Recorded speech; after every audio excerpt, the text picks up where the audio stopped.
I just witnessed one of the most shameful nights in Los Angeles Lakers history on a night where Pat Riley got his statue revealed and erected outside of Crypto.com Arena.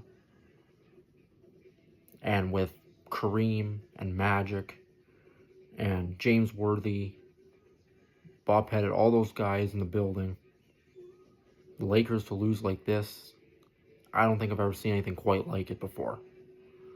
And I'm an all-time, go back to knowing Lakers history. Been watching the Lakers since 2016, 2015. Kobe Bryant, when he retired, that 60-point game against the Jazz, all of his stuff, jersey retirement, all-time great there. And you go back to the 80s with Magic, Kareem, 70s before Magic, Kareem, Jerry West, Elgin Baylor, James Worthy, Kobe Bryant, Shaquille O'Neal. You see all these great players, see LeBron, now LeBron and Luka, Austin Reeves, three greatest backcourt I've ever seen in NBA history. I don't think it's close. But to see what this was on display tonight out there at the Crypt, now in LA, was once Staples Center, obviously now the Crypt, was an all-time embarrassment.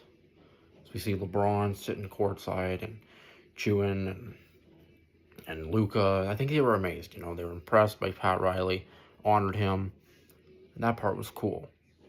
But to go and the Celtics to then go and beat them, their arch rival, their East rival in NBA history, the Boston Celtics.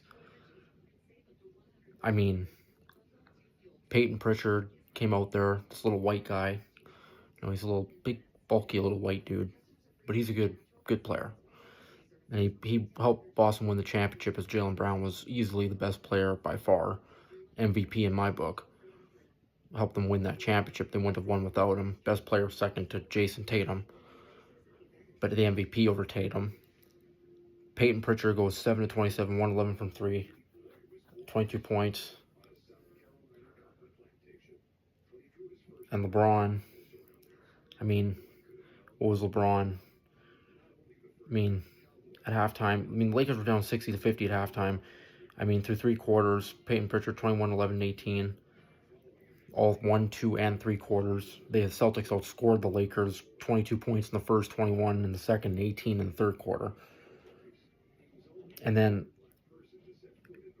to see Peyton Pritchard, he played 38 minutes, made 30 points. He was 6 of 19 from 3 and had 8 assists in there as well. Played good. Jaylen Brown, he clearly was the MVP. Again, like I said before, obviously. And, 10 of 28, scored 28 points tonight too. 2 assists.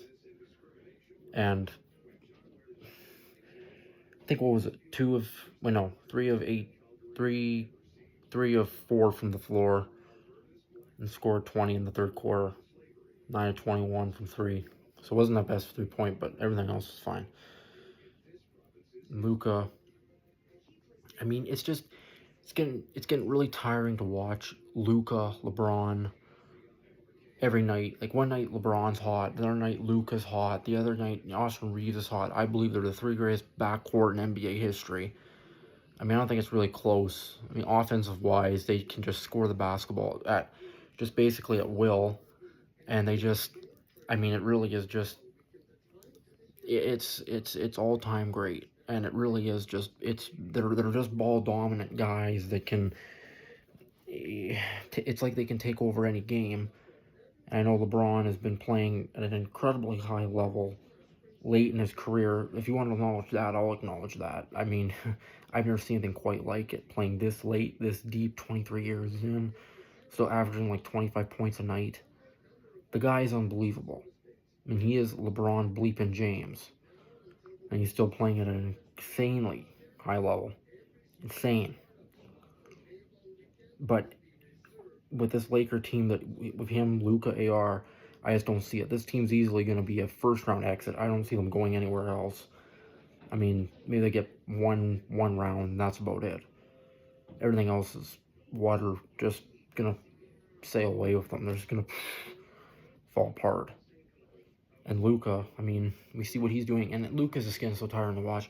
I see him going down the floor, and he complains and complains after literally just every single call, that he that he dares to look at. He'll you know he'll be going and he'll complain, and he runs back and he starts giggling and laughing, doing his thing, and then he's doing his thing, and then he comes down the floor and he gets fouled. He goes up and he goes, oh, oh, oh, oh, oh, oh, I didn't do it. That's Luka for you, okay? That's Luka Doncic in a nutshell. And LeBron, the other night, the all-time flop of James, fall to the floor. And that was just crazy. Luka was trash-talking the Clippers all throughout the other night. Like, trash-talking them, like, out of their mind. Batum missed the 1 3-pointer that he could have tied the game. LeBron had a bunch of turnovers. I think it was like 6, 7 turnovers. I can't remember exactly. He had a bunch. And all these guys just went out there, and Luka just completely... The Lakers were lucky they won the game. I don't know what happened with Kawhi, but they came through. And this Laker team did not... That game was different. They came with a win there, and then here you'd think that at halftime with Riley and Pat Riley and those guys, it would somewhat motivate the Lakers to somewhat get better, or not better, but play more into it in the second half than they did in the first half, because they did not play with heart, guts, anything coming in, and they completely got outdone by the Celtics. And it showed, but the Celtics play with firepower, fire energy every night. I've watched the Celtics for the last 3 years, including the year they won the championship in 2024. They played that and even being without their main superstar, Jason Tatum. Jaylen Brown's that guy, and they're still winning games. They're second best in the Eastern Conference, with a record of 40-19. 30-19 going into tonight's game. The Lakers are, Lakers are 32-21 or 33-22. I can't remember, but anyway, whatever, somewhere like that. They're fifth place in the Western Conference, behind, I think it's Denver at fifth or whatever, which lost to Golden State earlier. But the point is, the Lakers just don't have what it seems to be a main good championship team that is going to make them what you expect them to be. I didn't see it. A lot of other people didn't see it. If you're an all-time Laker fan, you know that this is not what they bring. And in my humble opinion, they're going to be a first-round exit, because what have we seen the last 3 to 4 years? They've been bounced in the first round, or they got to the conference finals one time, got swept by Denver, and then they keep losing these really close games. And they're between the three players in AR and LeBron and Luka. AR can play good defense majority of the time. LeBron here and there, and Luka barely nothing. It's optional. When it comes to Luka and LeBron, it's optional what kind of defense they play, whether it's all time or it's this or whatever. But it's very minimal offense that then translates into defense that they just don't. It just doesn't translate the way that you expect or want it to be. It should, but it doesn't, and they don't. So that's how that is. If you're an all-time Laker fan, you should be, and I know a lot of people, I have a lot of friends who are Lakers diehard Laker fans.